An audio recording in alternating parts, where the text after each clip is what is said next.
خیر راغلی السلام علیکم، میں ہوں عریشہ نصیر احمد خان اور آج میں آپ سب کے ساتھ اپنی ایک ریسرچ شیئر کرنا چاہتی ہوں جو کہ اکنامکس فیلڈ کے مشہور شخصیت کے بارے میں ہے جن کا نام ایڈم سمتھ ہے۔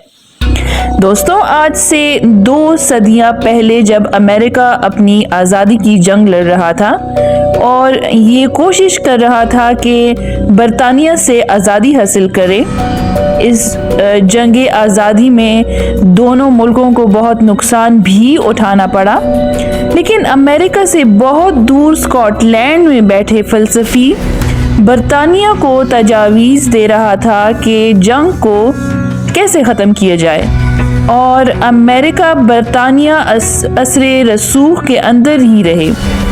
اس فلسفی کا نام ایڈم سمتھ تھا، جس کی پولیٹیکل فلسفی پر عمل کر کے برطانیہ ایک عظیم طاقت بنا، اور ابھی بھی یہ فلسفی جدید اکانومی کی بنیاد ہے۔ آئیے اب میں آپ سب کو ایڈم سمتھ کے بارے میں شروع سے بتاتی ہوں۔ یہ دور ہے 1790 کا، جب پورا یورپ ایک رجحان میں مبتلا تھا، اور وجہ یہ تھی کہ 1789 کا فرینچ ریزولوشن چل رہا تھا۔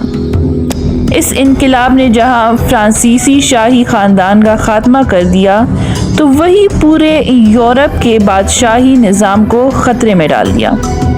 اس خطرے سے نمٹنے کے لیے حکومتوں نے اقدامات کیے اور بہت سے خاندانوں کو ایک جگہ سے دوسری جگہ منتقل کیا، جس میں بوڑھے فلسفی ایڈم سمتھ کو بھی آبائی شہر کو چھوڑ کر منتقل ہونا پڑا۔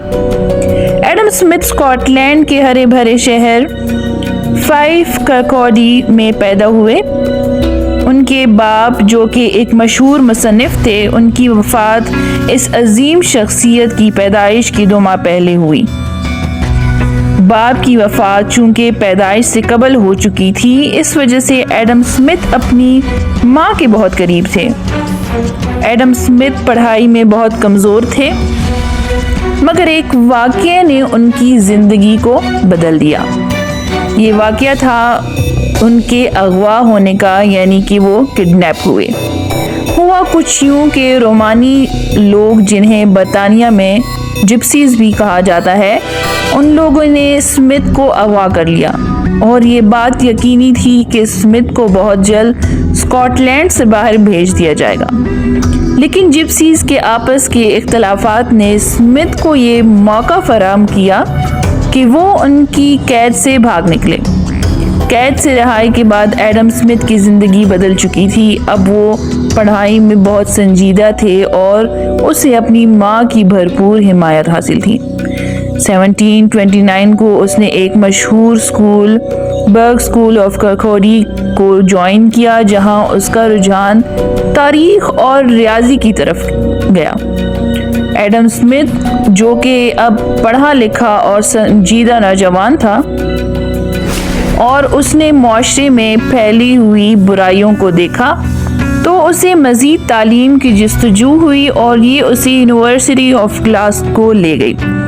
اس یونیورسٹی سے مزید شوق پیدا ہوا تعلیم سے، جو اسے یونیورسٹی آف آکسفورڈ لے گیا، جہاں اسکالرشپ کی بنیاد پر اس نے داخلہ لے لیا، اور ان کا زیادہ تر وقت لائبریری میں گزرتا، جہاں انہوں نے معیشت اور معاشرت کی طلب پر بحث کی، اور وہی ان کا نروس بریک ڈاؤن ہو گیا، جس سے سنبھلنے کے بعد اسکالرشپ ختم ہونے سے پہلے آکسفورڈ کو چھوڑ دیا۔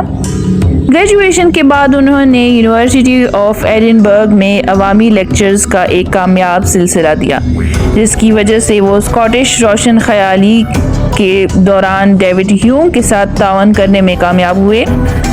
سمتھ نے اخلاقی فلسفہ پڑھاتے ہوئے گلاسگو میں پروفیسرشپ حاصل کی، اور اس دوران اخلاقی جذبات کا نظریہ لکھا اور شائع کیا۔ اپنی بعد کی زندگی میں اس نے ٹیوٹرنگ کی پوزیشن حاصل کی، جس کی وجہ سے وہ پورے یورپ میں سفر کر سکے، جہاں وہ اپنے دور کے دیگر دانشور رہنماؤں سے ملے۔ آج کے لیے اتنا ہی۔ امید ہے آپ سب کو میری ریسرچ اچھی لگی ہوگی اور اسے دوسروں تک بھی پہنچائیں گے۔ اب آپ سب سے اجازت چاہتی ہوں. اللہ حافظ. اللہ امان. لا إله